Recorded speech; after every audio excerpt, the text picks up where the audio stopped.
Tell me if this sounds familiar. You are the marketing manager or the membership director of a sporting club, and it's your responsibility to constantly be growing your membership database. There's lots of pressure from above. Everybody's watching what it is that you do, and your job is very transparent. It's very clear when things are working well, but that also means that it's very clear when things are not working so well. What we want for you is we want you to have an environment where you are growing your membership, you are retaining the members that you have, and you are seen to be making a contribution to the sporting club where you belong. Now, today, to help me address this particular question, I have with me Eriks Celmins. Now, he's the co-founder and insights director of Cleasy. He's built a career bridging the gap between creative marketing and market research. And he also sometimes plays the cornet, a very interesting and diverse character. And today we're going to be talking about how to recruit more members to your sporting club. Eriks, what is a cornet? It's like a trumpet. A trumpet and a cornet are related. They're essentially the same instrument. A cornet has a mellower sound than the brighter sound of the trumpet.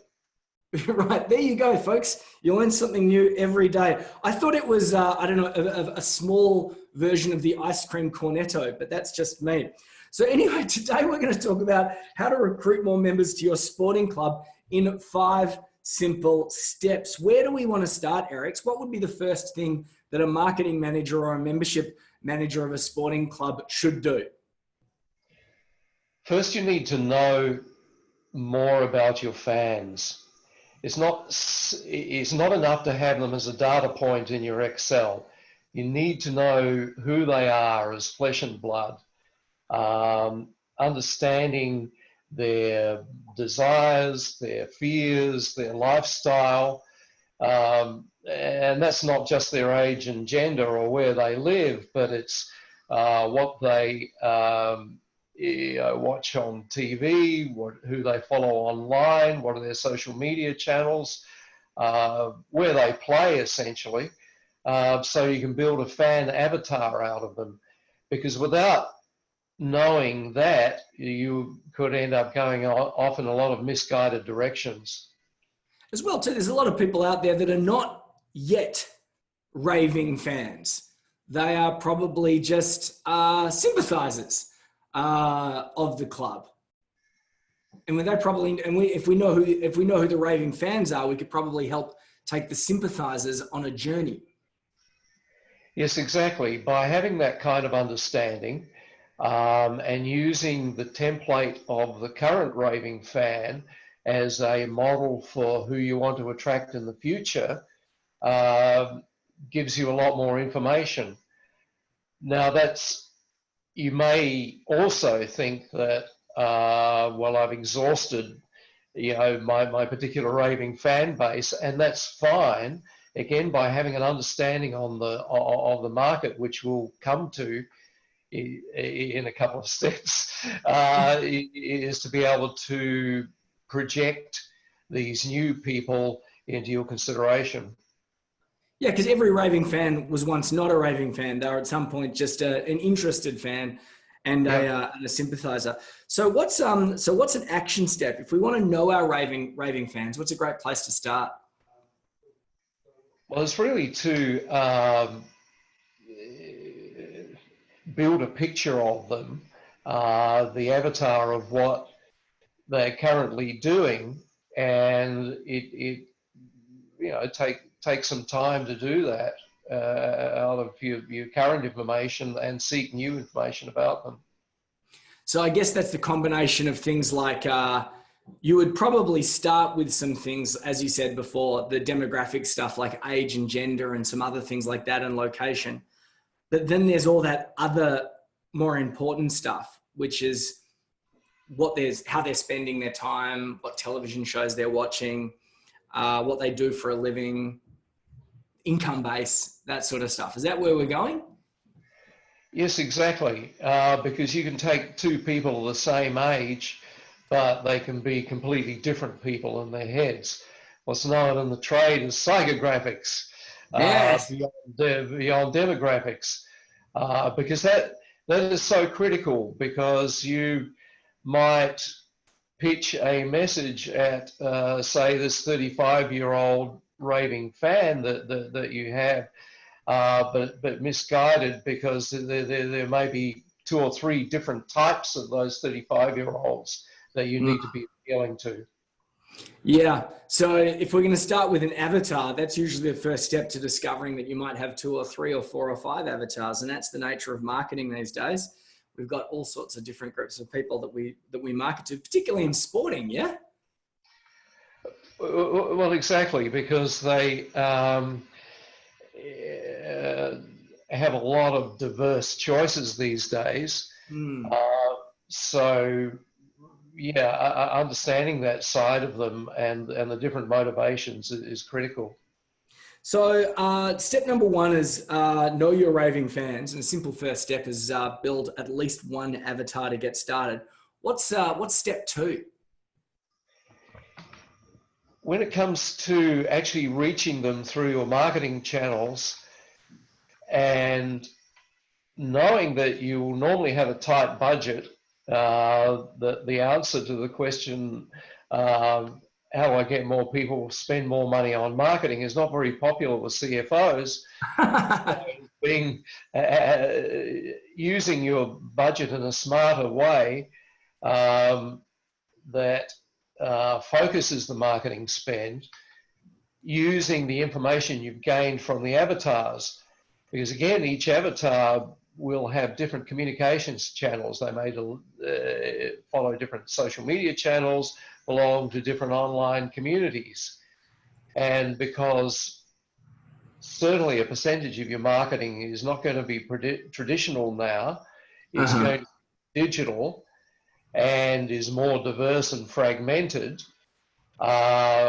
So delving into that and understanding the what you're using right now and how that can be improved. So we're really talking about auditing your marketing and basically having a look at the different things that you're doing right now, what's working, what's not working, to reflect the raving fans. Am I on the right path? Absolutely, because that picture that you built of them directly impacts the marketing. So if you were to take one of the avatars and list everything you know about them and then match them against your existing marketing channels, and also look at marketing channels you're missing, we'll start filling in gaps. And I guess if you know, if you audit your different marketing channels, and obviously, and then layer that over the sorts of marketing channels that would appeal to your avatars, what you would tend to see is that some marketing channels are going to be more expensive than others and potentially less effective than others, which means that if you're a marketing manager or a membership manager, if you can present that information to the powers that be, basically say, here are the 10 marketing channels that we're using right now, and these 3 are expensive and yielding very little results, whereas these 3 are cheap and are yielding a high result. Why don't we focus our attentions there? You end up, I guess, pleasing the powers that be and end up freeing up more resources to focus on the marketing channels that work. Yeah. Yeah, very much so. When it comes to the next budget round, you're going to get a lot more sympathy for your cause when you're backed by knowledge, because a lot of marketing decisions still get made on traditional folk wisdom, but marketing can't be done looking at the rear view mirror, because society is being disrupted all the time at all levels, particularly by digital marketing, and staying on top of that and understanding that is going to play a lot better when it comes to setting your budget for the next year. So having that list of the channel, the spend, and the impact of each of those matched up against your avatars is going to go a long way to you being personally effective. And the new ones, a lot of them can be measured. So the moment that you can measure something, that always pleases the powers that be, when you can walk into a management meeting and say, here are the 5 channels that we're going to focus on because they're the ones that work. So what were the language that you used before? You used channel, spend, and impact. Yes. So in terms of an action, I guess what we're doing here is we're creating a list, really. Yes, exactly. Lay it all out. So you have the references of channel, spend, and impact, and overlaid with each of your key avatars. You don't necessarily need heaps of avatars. There's not going to be lots of them, but there may be 2 to 3 key avatars based on your raving fans and your prospects that you can start channeling that marketing spend. Yeah. So the list is beginning. It's just what channels do you want to use, and that's a great first step. And then you can start to evaluate them against the avatars. Cool. So number 1, know your raving fans. Number 2, audit your marketing. What is step number 3? Is understanding the real competition for your fans' dollar. And it's not always obvious these days. It used to be that whether it's summer sport, winter sport, there are usually a handful of major codes that you know are going to be in contention.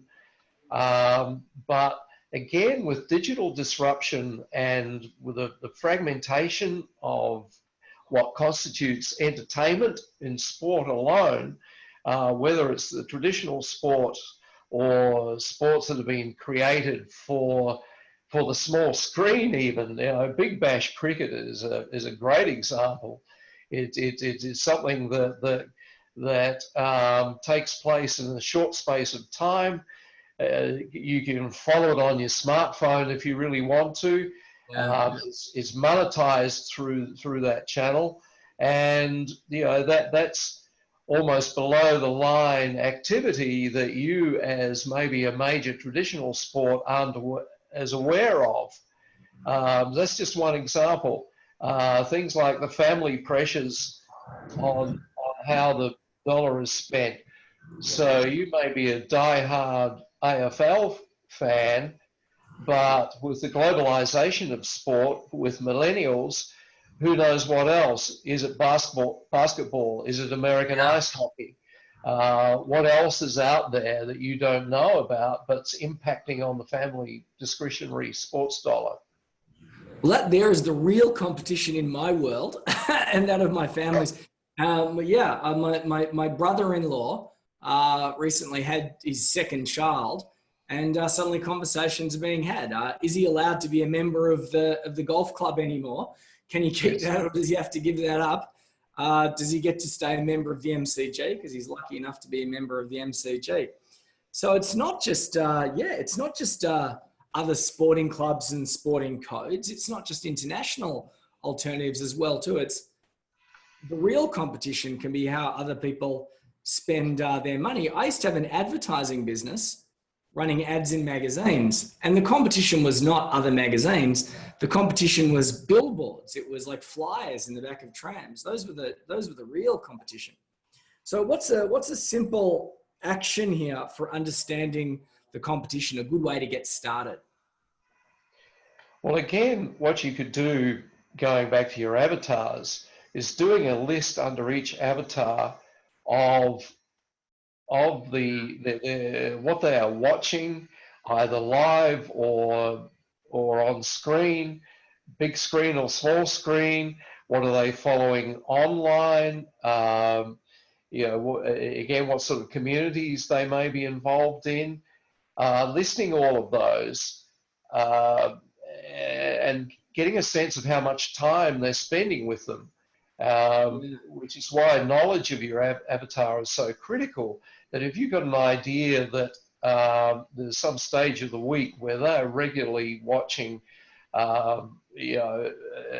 American ice hockey, then that means that's time they're not spending, could be spending with you. And is there a clash with your activities? But having all that laid out and getting them to talk about what they're doing in that mix will really help that. And again, pegs back to step 2 of the marketing channels. The spend and the impact all correlates with that.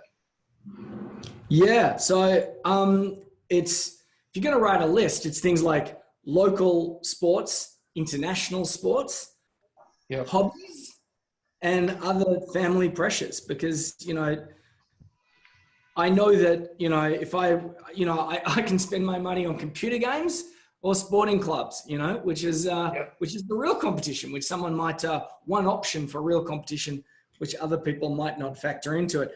So we've looked at know your raving fans, audit your marketing, understand the real competition.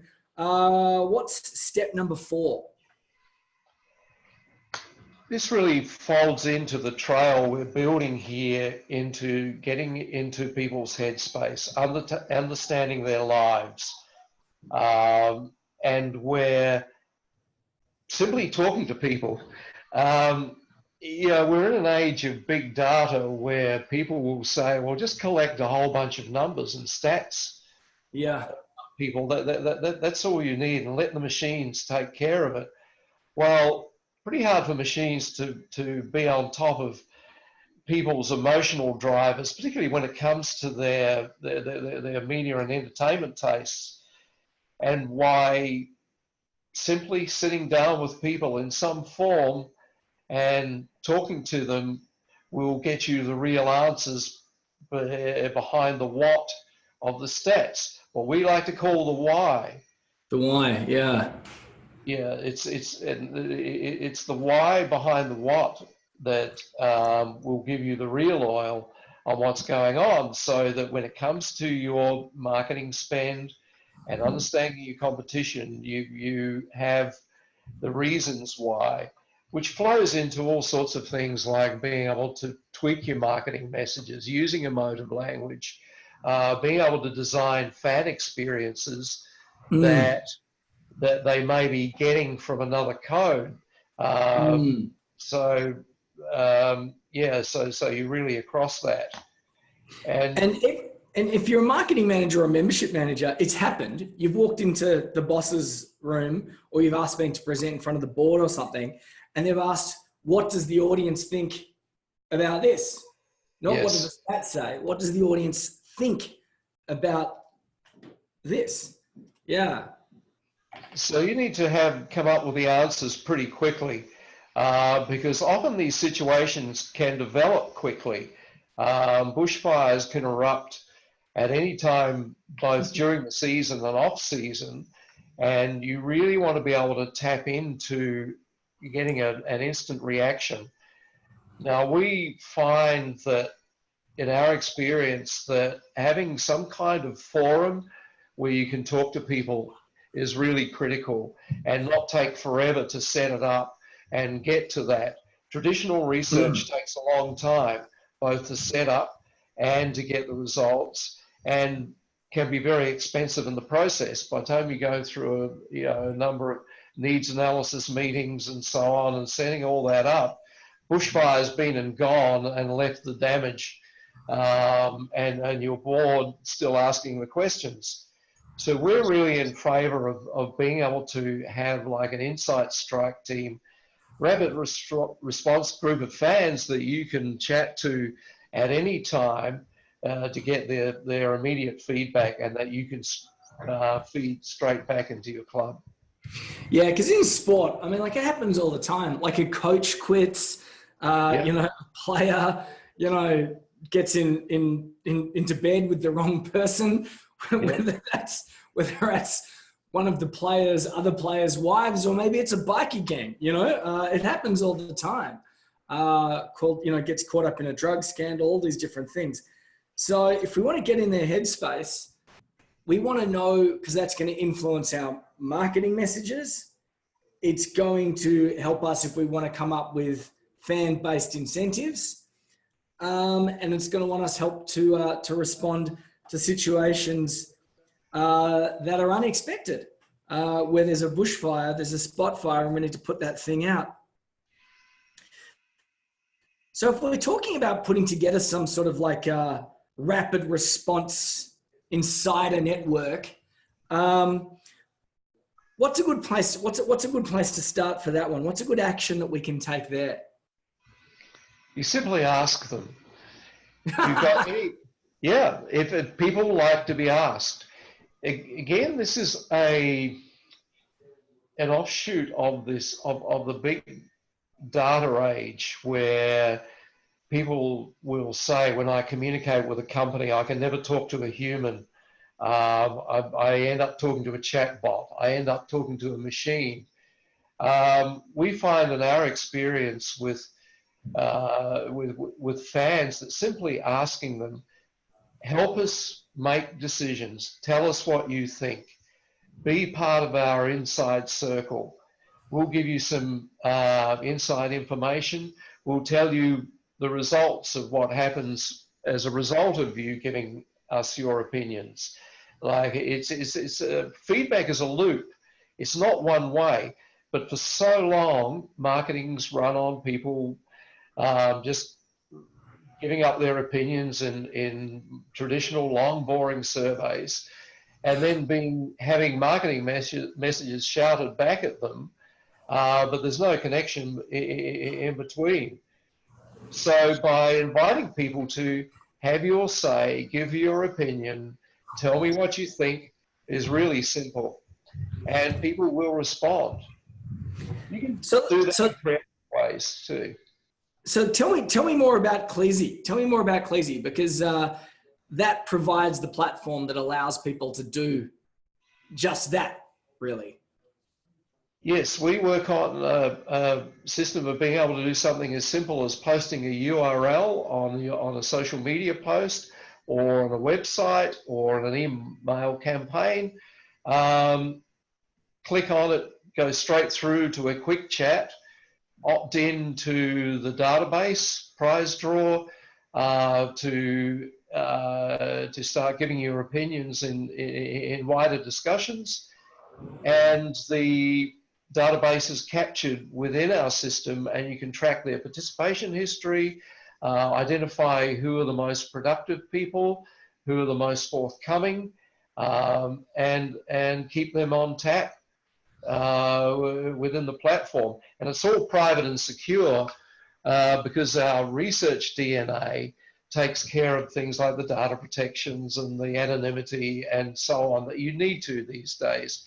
People have to opt in, and they have to feel that they're not going to be compromised, they're not going to be sent a whole bunch of spam either. So we keep all that self-contained within our platform, but you can immediately invite people to a quick discussion, easy to set up, topics are easily structured, and off you go. So in terms of an action for this key point, get in their headspace, the action was just ask. Just ask is kind of a little bit easier said than done. But if you want to isolate the most opinionated people, the most influential people, the most passionate people, I can see that one of the easiest ways to do that is just to stoke their egos by inviting them to be part of an insider network. Very much so. You can give it added creative twists, like using a club hero as the face for this, because it's an emotional bond. You know, having a respected member say, "Look, we'd love your help. We want to do good things in the coming year. Your opinions will be really important." That can make a big difference. Having incentives that are not just cash-based, because that's, of course, that's going to be effective and everyone does it. But what about unique club experiences, something that engages and reinforces that bond that you have with the club? Like backstage access on game day or access to training, those kind of special things which you just can't buy normally will also add to the emotional connection. So we're talking about creating something which is like sometimes called an advisory forum. I've heard of them called fan forums. I like that one. But I think that we were talking earlier, and you talked about bulletin boards, and people still talk about bulletin boards, which sounds like something from the 1980s or something. Well, it is. It's a term used within the market research industry. It's descriptive, but not very appealing. You know, if you were to go to your fan base and say, "Come and sign up for the bulletin board," well, the millennials will have no idea what you're talking about. Yeah. And for other older members, yeah, it's got something to do with a DOS screen, and that's so something technical. But again, that's language is really important. That's why in our platform we don't talk about respondents. Market researchers talk about respondents all the time. We call them guests. Yeah. Instead of a moderator, we have hosts. Instead of observers, we have spectators. That permeates through everything. One client, probably got some referees too. yeah, exactly. One client did ask, couldn't they be called voyeurs? Well, maybe. Yeah, that's another way of if that's what you like to do. Mum's yes, the word. I like to watch. But I'll tell you what you said. Language is important. No one wants to complete a survey, but invite me to be part of an insider network. Oh, that sounds terrific. And if it's the team captain that's inviting me, and the team captain says, "I want to hear from you," and if players participate as well too, that's absolutely terrific. Yeah. And because of the research DNA, you still get the quality underlying this. So unlike social media, for instance, Facebook's not a great environment for doing this kind of work, even though it may be seen as a quick, easy, cheap option.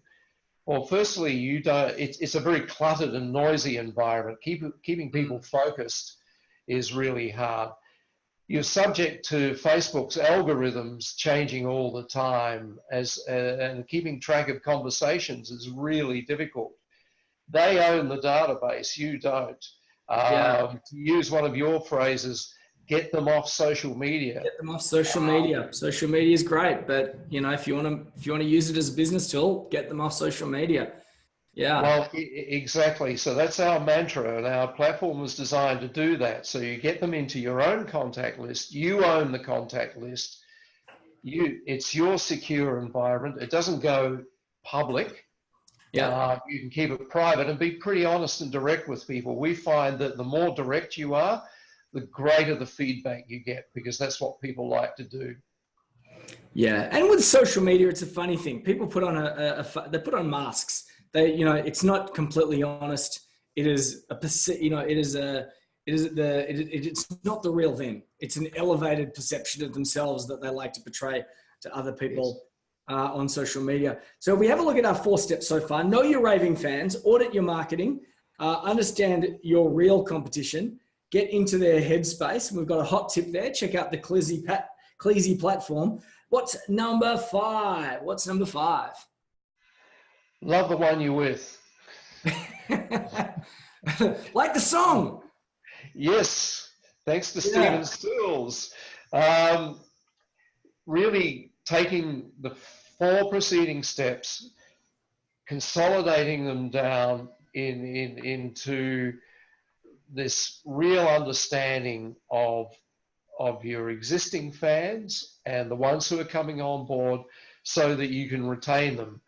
There's a truism in marketing that it's more expensive to go after new people than it is to retain the existing ones, because your marketing costs go up. If you let that membership dwindle, it costs way much more to get them back than it is to invest time and resources into keeping your current membership happy.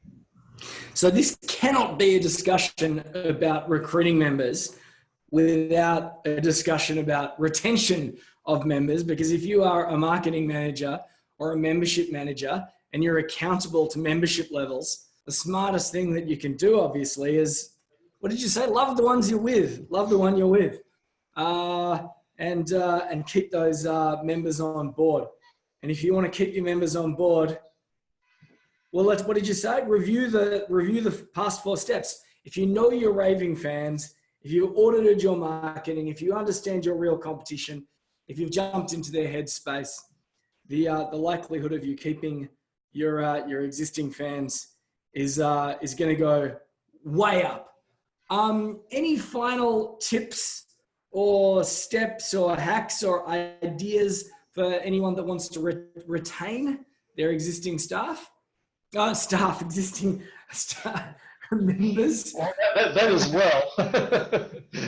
Yeah. Well, I'm Freudian slip here. I'm obviously thinking about other things going on in my world. Anyway, any other final words of wisdom? The big one in all this, you can go through all these 5 steps, but if you don't share back with people, like if you do different activities and projects with people and run through building your avatars, going through your marketing, understanding the competition, chatting to people about their lives and getting into their headspace. But if you don't go back to them regularly and say, okay, you told us this, now we're doing this fix, we're making things better because of your input, which is a really simple thing, but is so often neglected. Because yes, you can say thanks for that and then move on and go back into your internal marketing huddles and get on with it. Meanwhile, if you leave your fans hanging saying, well, I just spent half an hour, taking part in an Ecclesi session, or I filled out a survey that you sent me, or, I spent some time following the Facebook thread. Apart from the incentive that may have been up for grabs, what's really happening? Was my time worth it? So to follow up and share back, that is really number one, because you have to feed back in a loop to people. Yeah, it's actually game layer theory, because we're talking about sports here. And the reason why sports and computer games and all the rest are so addictive is that effort is made and then there's immediate gratification. And it is funny, sports fans cheer and then someone kicks a goal, they feel like somehow they were responsible for that goal. Yes. And if you're looking at back to market research, and I'm thinking of the more something that happened in Australia in the last year or two. It was Glad Wrap, or one of those brands, changed the side that the sharp bits are on the Glad Wrap to tear it off. Anyway, there was this immediate consumer backlash. Why did you change the side of the bits with the, I don't know, it didn't make sense to me, but anyway, but it made sense to a lot of people. When they reversed it to make the serrated edge on the original side, I met people at dinner parties that felt like they were personally responsible for the reversal of what to them was a bad decision, because they voiced their opinions on social media. And then suddenly they were far more committed to the brand because Glad Wrap reversed the serrated edge on the box. Yeah. That's exactly what it's about, and what we advocate and what we provide the platform for is being able to do that on a smaller scale so that it doesn't become a huge public issue, which, while it's, if you say any publicity is good publicity, that's fine. It can also be very damaging. Yeah. But to keep those bushfires in-house, deal with it, have that conversation, people, and so you still get the benefits of people feeling emotionally involved, but in a much more controlled environment. The current case study that actually right now in the sporting arena, literally, Leeds United have just changed their logo. And apparently they undertook 6 months of research, talked to 10,000 people, apparently, and you can imagine the dollars involved in both the research and the marketing, and it's created a social media backlash. And so a fan has started a petition. They've got about 17,000 signatures so far. The chairman's doing media interviews saying, oh, maybe we need to go back and talk to some more people. Really? After a 10,000 sample? Yeah. That would have cost six figures at least, maybe seven, to run this. Probably And seven so plus. you're messing with the with the traditional crest, and you go and change it, and you still didn't. You weren't able to gauge the backlash. It's like the new Coke example, which always gets trotted out in these situations. And everyone says, oh, everyone would have learnt from New Coke that if you put up something new, you need to explain to people, well, that may taste good, but you realise that it's going to replace the classic Coke, the thing you really, really love. Okay. And then do you still like it? You go through that process. But Leeds have just landed themselves well and truly in the proverbial over this, and it's ongoing right now. Well, I think that if they'd used a platform like Cleasy, what this sounds like is they wanted to change the logo. So they went through this convoluted big process to try and do it, because we need to modernize the club. And that begins with a new look. Whereas if you use something like Cleasy, they'd probably discover fairly quickly that the sentiment would be, don't do it, and then they probably would not have done it. Then also, if they discovered that the sentiment was to do it, they probably could have harnessed that particular audience that said, yeah, do it, by giving them the opportunity or the power to respond to the audiences. And then it becomes a discussion between fans rather than something that was imposed by the club. So many different options there, but the main message is there is stay in touch, don't just impose things from high above. What did you say earlier? There's so many situations where there's no loop. They take the information on board in the form of a survey, and then they blast back what it is that they're doing, where there's a huge opportunity being missed right there. So there we have it, folks. How to recruit more members to your sporting club in 5 simple steps with Eriks Celmins, co-founder and insights director of Cleasy. If you haven't done so yet, check out the Cleasy platform. What is it? Cleasy.io? Is that what it is? Cleasy.com. Cleasy. You got .com. Woohoo! Go, Cleasy.com, CLIIZII.com. Never forget, know your raving fans, audit your marketing, understand your real competition, get into their headspace, and love the ones you're with. Thank you so much, Eriks. Thanks for your time. Thank you, James.